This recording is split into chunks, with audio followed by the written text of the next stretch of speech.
Bratje in sestre, Gospod Jezus nikoli ne zapusti tistih, ki vam zaupajo. Ponižno ga prosimo.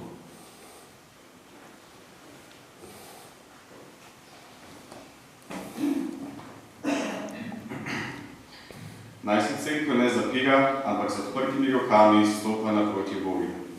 Prosimo, da različi nas. Naj politiki, ekonomisti in poslovneži ohranijo ponižno srce, ki bo znalo videti potrebe ljudi. Prosimo, da različi nas. Naj bodo krščanske družine pozorne do vseh, ki iščejo pomoč. Prosimo, da različi nas. Naj ljudje na robu družbe nikoli ne izgubijo zaupanja v tvojo pomoč. Prosimo, da različi nas.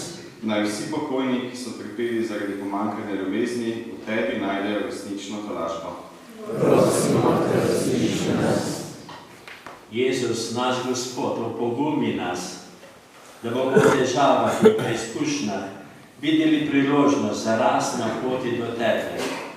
Naj nam pri tem pomaga blaženje Anton Martin Slomšek in sprejmi tudi naše molitve za njegovo kanonizacijo, ki živiš in kraljuješ vekomaj.